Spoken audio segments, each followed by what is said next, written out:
What up, my friends? Welcome back to my channel. I am so happy to share today's video with you because we are doing a Christmas feast on a budget. I'm going to be sharing 3 starter recipes, 3 main dishes, 2 side dishes, and a very delicious dessert that I was able to pull together for right around $100. All of these recipes are very simple, family friendly, but they are packed with flavor and they are beautifully presented. What I'm going to be doing in this video is doing a recipe walkthrough of each and every dish. And when I do that walkthrough, I'm going to be sharing with you the cost of that specific dish. That way, if you're planning out your Christmas menu and your budget is a little tighter than $100 or you have a smaller crowd coming, you're going to easily be able to cut out the different dishes that just don't work for you this year. In doing this video, I assume that you have a few different items on hand, things like oil, butter, a couple condiments and seasonings, salt and pepper, stuff like that. Nothing crazy. Most of them are really truly things that I think would be pantry staples, but I also came up with a cost that if you did not have those items, how much it would cost you to add those on. So in the description box down below, I'll have a list of all the things that I assume you already have on hand, as well as all the items I grabbed to accomplish this exact menu. And then there will of course be a breakdown of every single recipe. The resource that I mentioned is just a very simplified blog. Please do not go in with high expectations, okay? Your girl is not a blogger. It's just that when I do these videos that have a large volume of recipes like this one, I can't fit it in the description box. So I just created a very rudimentary blog that I can send you guys to in order to be able to print or copy and paste the recipes. This blog does not have any ads. It doesn't have life stories. It has nothing like that. It's just simply a resource to be able to send you over to. First, we're going to start off with a quick grocery haul of all of the items that I needed to grab in order to accomplish this. And then we're going to dive into each of the recipes and I'm going to share with you my tips and techniques for cooking it on Christmas Day. I really think the timeline of when I did each recipe worked out really well. If you happen to be new here, hi, how are you? How's the family? Thank you so much for clicking on that thumbnail and giving me a chance. Over here, I try to share videos like this that provide some meal inspiration. I also share hauls at places like Costco, Trader Joe's, Sam's Club. If you end up enjoying the vibe while you're here, I'd love it if you'd consider subscribing. So without further ado, let's hop into the video. We're going to start off with the haul, then the recipe walkthrough, and then John is going to join me at the end where we're going to rate and rank all 9 of these recipes for you and share our honest feedback. All right, you guys, I am so excited because I love videos like this where I do a challenge. This is the grocery haul that we're going to use, plus some staples that I have in my house to pull off a Christmas menu for a crowd on a budget. I did grab some regular groceries mixed in with this haul. So starting over here, these right here are regular groceries for us. I grabbed some raspberries for my kids, as well as some blueberries. I'm thinking I might make them some blueberry muffins or blueberry pancakes or something like that. 2 of the recipes needed grape tomatoes, so I grabbed 2 of those. Unfortunately, one of them does have some mold on it. I do Kroger delivery, so I went on their app and just requested a refund and it'll be sent over to me. So I will be discarding one of these, but I'll just make do somehow with what we have. I grabbed some bananas in the back. That's for regular groceries for us. These russet potatoes are going to be part of this. We're going to be making some garlic herb Hasselback potatoes. I was nervous. Recently, I grabbed some russet potatoes and they were on the smaller side, but those look absolutely perfect. So I'm excited for that. I grabbed a couple things of broccoli. This is going to be for one of the recipes, as well as some Brussels sprouts that'll be going with it. I just needed 1 onion for this mission. I also generally don't cook with fresh herbs, which I feel like I should. However, because we're doing things on a budget, I feel like fresh herbs are a good use of the budget because they're going to elevate the flavor. So I did go ahead and grab some rosemary, sage, and basil. So hopefully this will help pull this off and really impress everybody that's coming over. We also have a lemon. That's going to be part of the recipe. One of the butternut squashes is for a recipe. The other one I just grabbed for my kids because they love butternut squash. I got a couple apples for one of the recipes. Spaghetti squash, that's just for us to have on hand. We love spaghetti squash in this house, so I grabbed that for us for regular groceries. They had some deals going on with crackers and things like that, so this is not part of the deal. However, if you want to grab some Ritz crackers, if they're having a sale for yours, Ritz crackers are always a good thing to lay out for people and just make like a simple dip. I also grabbed a thing of candy canes. This is going to be optional because we're going to be making a no-bake pie. and we can crush some of the candy canes up for a topping. Mine had it on sale, so it might be worth you adding it. I'm gonna list it as an optional item if you have a couple extra bucks in the budget, but it is totally not necessary. I also grabbed some pita crackers. This was part of the sale, and those will be part of regular groceries. For that no-bake pie, I grabbed some Cool Whip, as well as a prepared graham cracker crust. I grabbed a couple things of cranberries. I think this is the perfect time of year to be cooking with cranberries. So we have a couple different things we're going to be doing with cranberries. I also grabbed some of these little mozzarella pearls and some toothpicks. These are going to be used together for a fun appetizer. I grabbed some apple juice in the back, as well as a balsamic glaze. This is honestly probably somewhat optional because you could make your own using the balsamic vinegar we grabbed, but I did grab both. And then I grabbed some sweetened condensed milk, as well as some peppermint extract. That's gonna be part of that no-bake pie. And then for the proteins for this, I grabbed some tilapia. I also grabbed some chicken drumsticks, and then I grabbed a pork loin. So that is everything I grabbed for this mission. Okay, so let's walk through these recipes, and I'm going to share them in the order I made them so you know my recommended timeline on Christmas Day if you end up recreating this exact menu. I shopped prices at 3 different stores for this menu. I went with Walmart, Target, and Kroger, which is my local grocery store. I'm sure it won't surprise you that Walmart had the best price. They came in right at $100. The next best price was Kroger at $103.16, and I much prefer them, so that's who I decided to order with. Target came in at $116, but there were a couple items they only offered in a larger volume, so that made the bigger hike in price. I decided to start with the chocolate peppermint cream pie because I knew that would need to set for a few hours in the fridge. The longer the better on this one, but give it at least 4 hours. The exact recipe and measurements for everything will be listed in the description box. So this one was a total of $16.76, and it serves 8 to 10 people. This one is so simple. I just started by combining some condensed milk, sour cream, softened cream cheese, cocoa powder, and peppermint extract with a hand mixer until it was smooth. And then I folded in half of the Cool Whip container, making sure not to overmix it. This gets poured into a graham cracker pie crust, and then I stuck it in the fridge covered. I kept the Cool Whip container with it just so I didn't have to hunt them down separately later. And to save myself a step later, when it would probably be busier getting all of the dishes done, I crushed up a couple candy canes in a Ziploc bag. Once it was ready to serve, I topped the pie with the rest of the Cool Whip and sprinkled on those crushed candy canes. At the end of this video, we'll be sharing our taste test and honest review of all 9 dishes, so make sure to stick around for that. I will give you a hint on this one though. I'm not usually a mint fan, and this one pleasantly surprised me. If you're also not a mint fan, be sure to go check out my recent desserts video, which will be linked down below because we make some other amazing options in that one. Next up, I moved on to a super quick to throw together Crockpot pork that will still impress your guests. It's going to cook low and slow.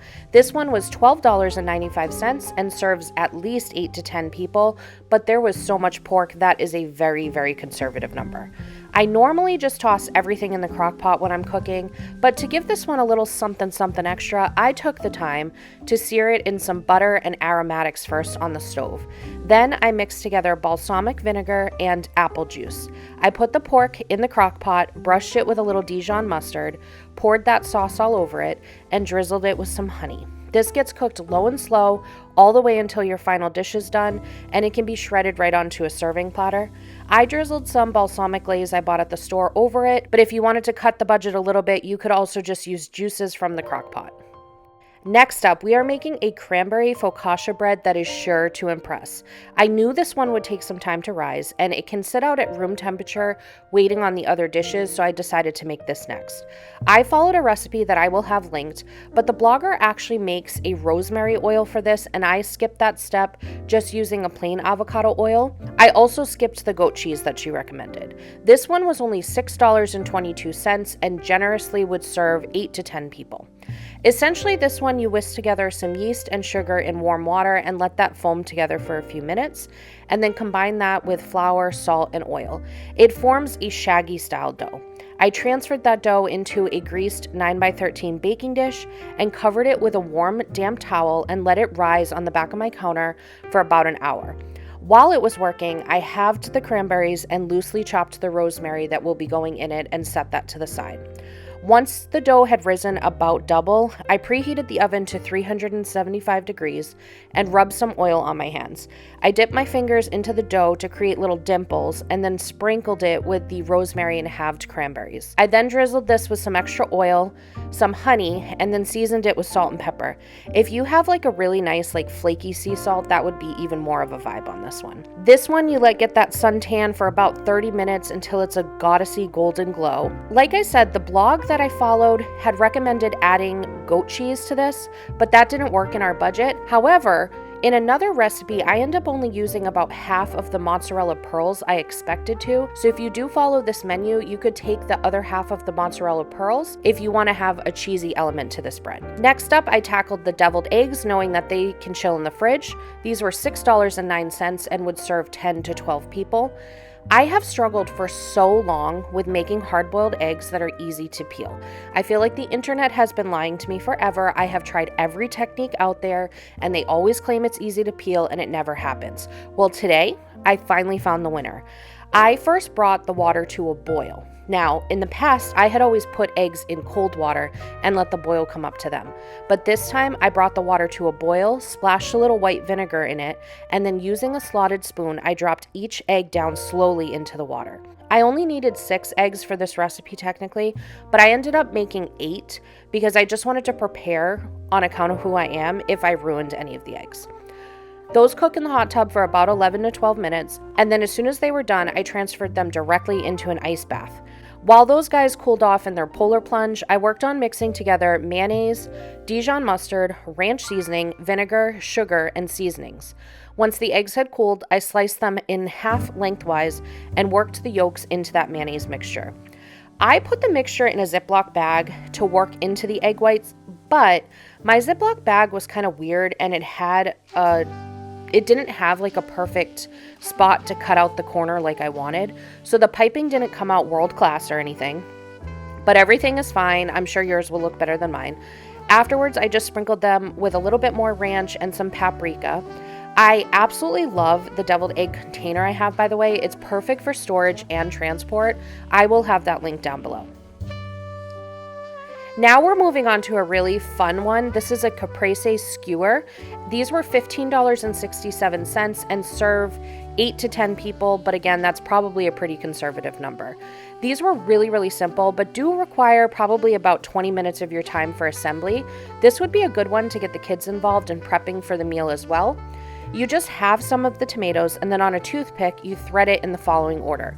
You put the first tomato half down, then a mozzarella pearl, then a folded basil leaf, then another mozzarella pearl, and then the other tomato half. And you want to make it so the tomato is like a sandwich closing in on one another. You then just place those assembled skewers right on a serving platter and then drizzle it with balsamic glaze, some oil, salt, and pepper. I put some plastic wrap over that and stuck it in the fridge for a few hours, but you could put this together right before serving.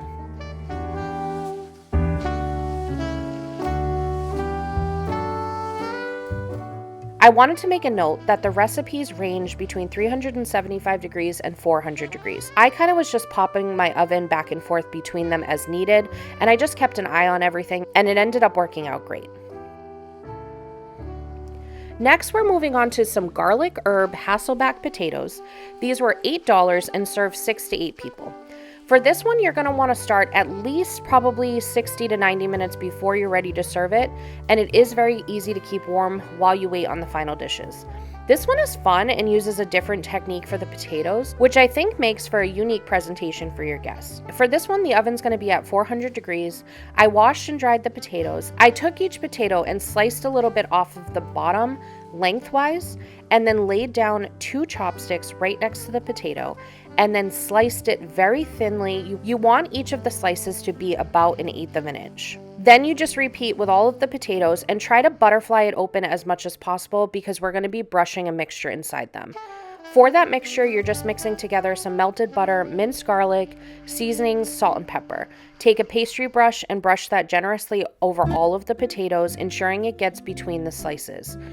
Place those potatoes onto a baking sheet and then put them in the oven for about 30 minutes. Once they come out of the oven, you're going to insert some shredded cheese as carefully as possible because they will be hot in between some of the potato slices. Return that to the oven, let them cook for about 20 minutes until it's crispy and the cheese is melted. For this one, I ended up actually transferring it to the same sheet as our next recipe and then kept them together and warm in the oven while we waited for the other dishes. If you're looking for another potato option, but still budget friendly, I shared one in my Thanksgiving sides video. It's for French onion twice baked potatoes. They were so good, I still think about them, and I will have those linked down below for you. Next up, we have a flavor-packed and nutritious sheet pan of honey garlic roasted vegetables. This dish was $10.65, serving 6 to 8 people. This one is super easy to customize with whatever your family favorite vegetables are.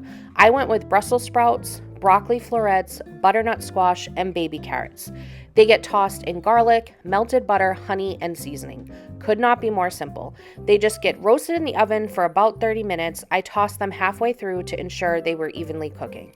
We did not have actual Christmas happening, so what I actually loved about this one, and I plan to make this on a weekly basis now, is I had that entire sheet pan of vegetables, so every time I had lunch or dinner for the next few days, I was able to plop some vegetables that were already made for me right with each meal, and it helped me make sure to get that extra nutrition.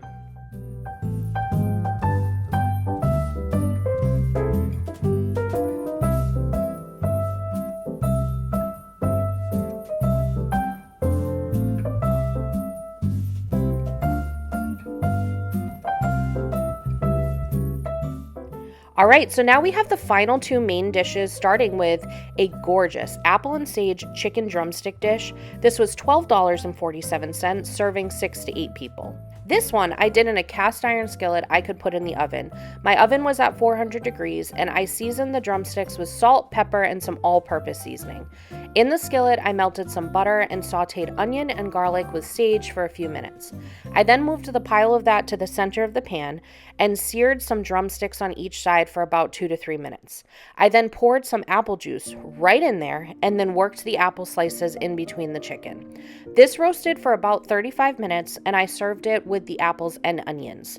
Because of the cast iron skillet, this would easily stay warm for a little while as needed if you just tented some foil right over it. The last recipe is a nutritious fish option. This is a baked lemon herb fish for $11.24, serving 6 to 8 people and potentially more. This one was the most straightforward, so by the time I got to this one, I was a little tired out from the other recipes and happy to have an easy one.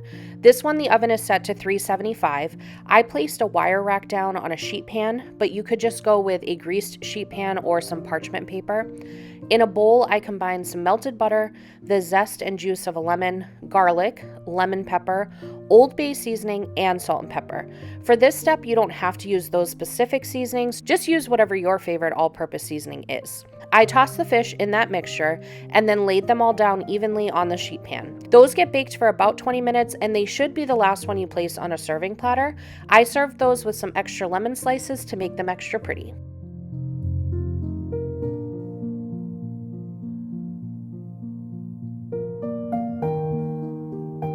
All right, you guys, we did it. Those are all 9 recipes. Let's go over to the taste test and see what John and I thought of all of these dishes.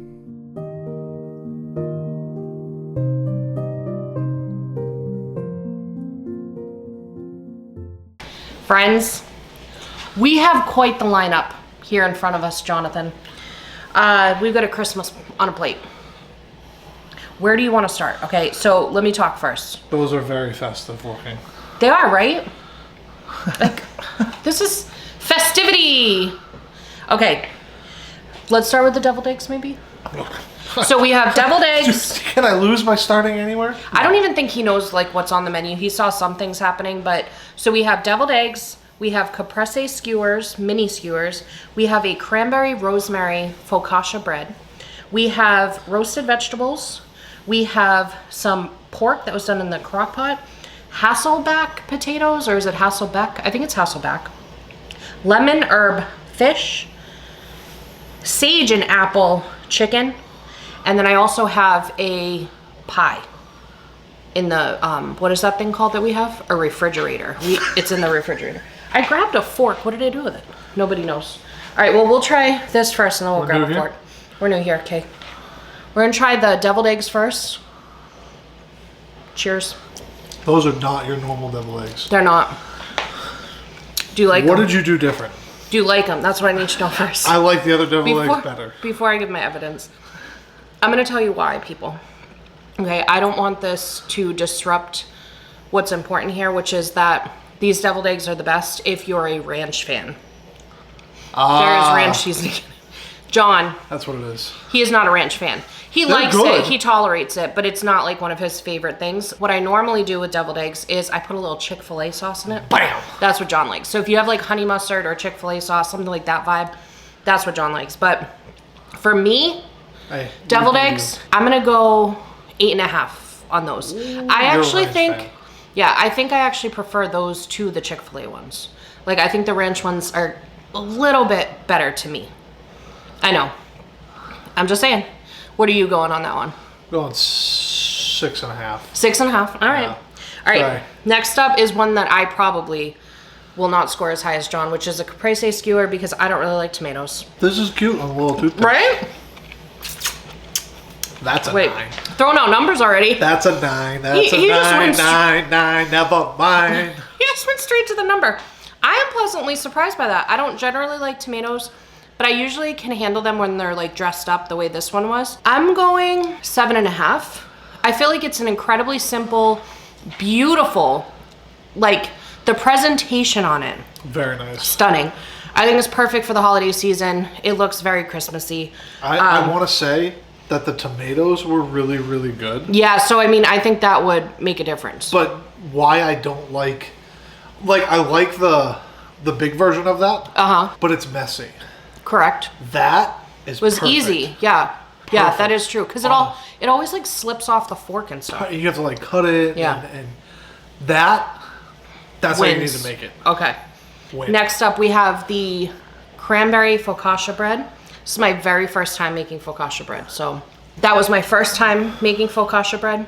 It certainly will not be my last time making Focaccia bread. That is delicious. Now here's the thing. This was a budget-friendly Focaccia bread. Had I had a little bit extra room in the budget, I would toss a little Parmesan cheese. Ooh. I would toss even, John won't like this part, goat cheese or feta cheese. Basically, the moral of the story is toss a cheese, you know? Toss a cheese. Also, this would be delicious if you dipped it in some oil and vinegar.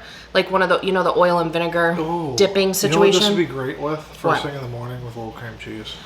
You're right. Actually, you are right about that. I mean, I know I'm right. Why you sound so surprised? I'm sorry. Well, I mean, your track record when compared to me. Okay, when it comes to breakfast? Now the next one we have to move into is forkable. So I need to get a fork. Forkable. Mm-hmm. We like that. You like we like forkable. We could go with the drumstick. We could go with the drumstick. We could show them how you like rip it off with your teeth. I want to try the Brussels sprout. There's a little one over here for you, okay? Thank you. Because I know you don't love Brussels sprout. What was that you just tried? The Brussels sprout and liked it? Because that was an I like it face. You like the butternut squash for sure. I'm going 9 on the vegetables, you guys.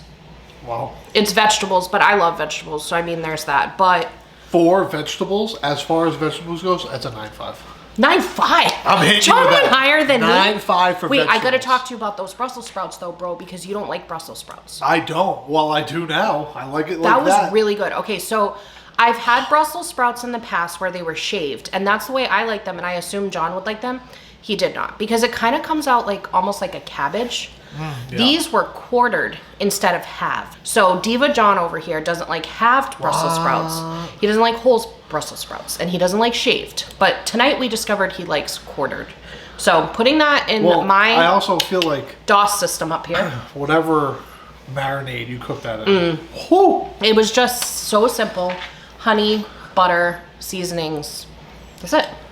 Garlic, of course. I am very I surprised. cannot believe you just threw out a 9.5 on vegetables. For vegetables. But I understand like you're in the category of vegetables. In the category of vegetables, I mean, yeah. But I'm not kidding you guys. That's a very, very like good, yeah, flavorful, without being like overpowering. Yeah, it wasn't like over seasoned. It was just so good. All right, next we're gonna try the potato. The cheese was trying to run away from me, which is rude. I love potatoes. I like potatoes. That is like a just above mediocre, like good potato.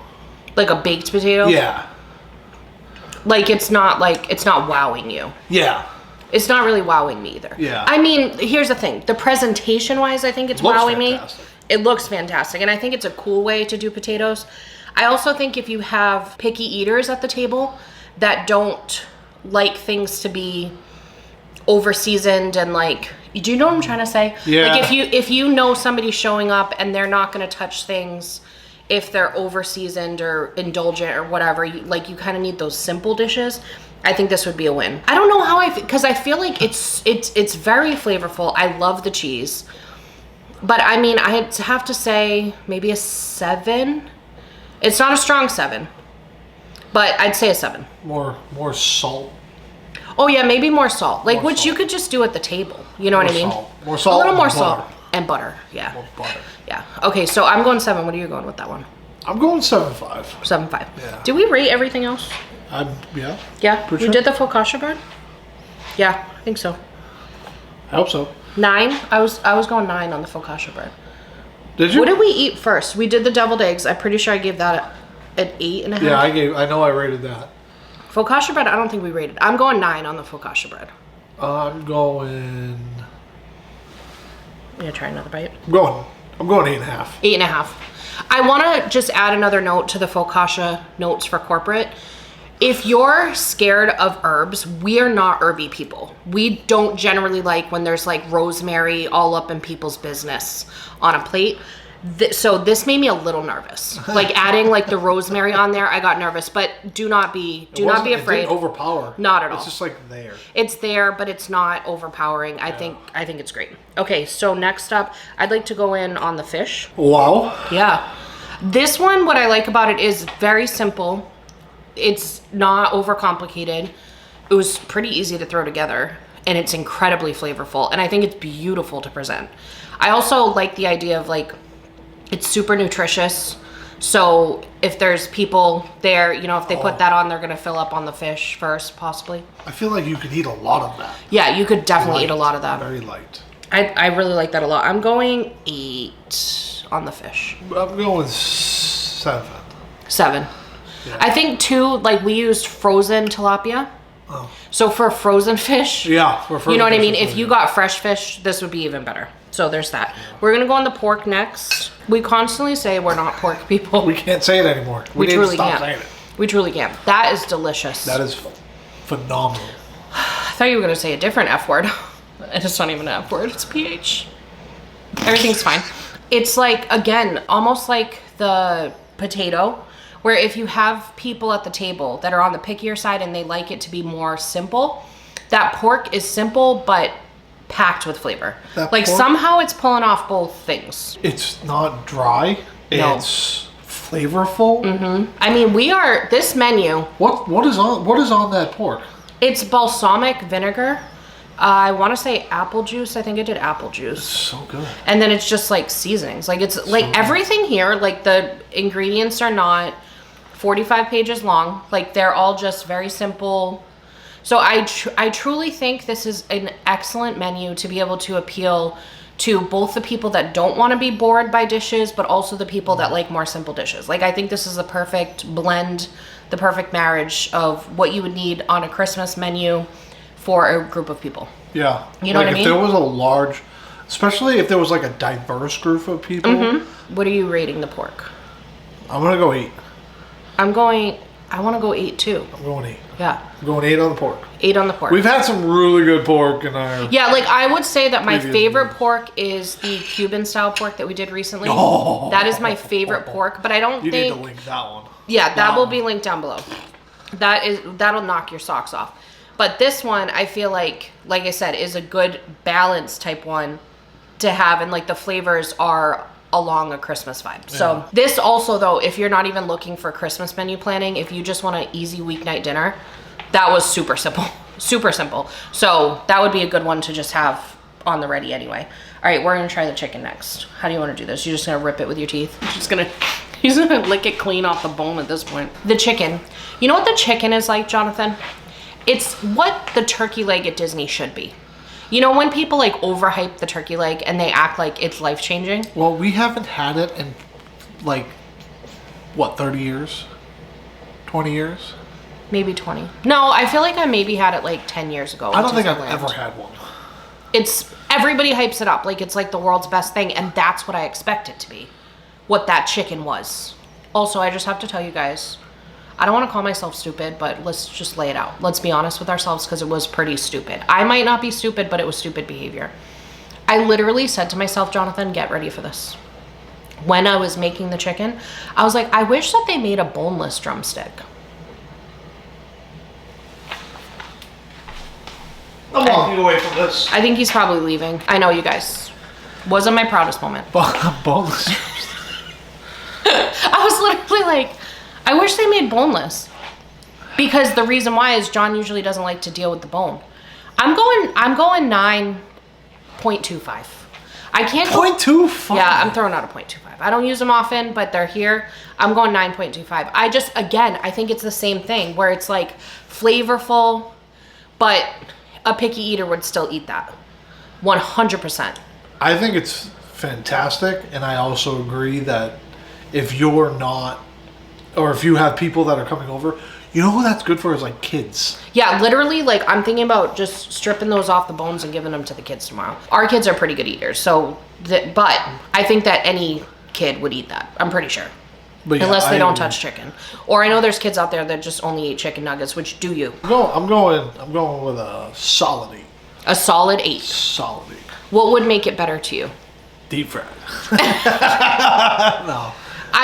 This one was beautiful. Like when I was cooking it, it was just like, that looks so pretty. The way that it was arranged in the cast iron skillet was just so pretty.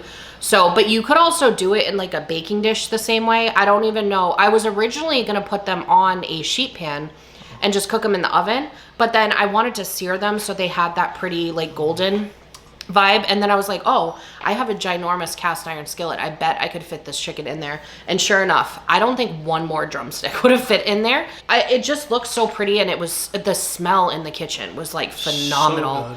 Oh, so good. So let's rank them now. So in the like appetizer category, we had the Caprese Skewers. Is it Caprese? I think it's Caprese. Caprese? I don't know. Skewers. We have the skewers. Then we have the focaccia bread and the deviled eggs. Which one was your favorite of those three? The caprese. Skewers were number 1? Yep. I'm going focaccia bread in that category. And then I would do caprese skewers would be, I don't know. No, deviled eggs would be number 2 for me.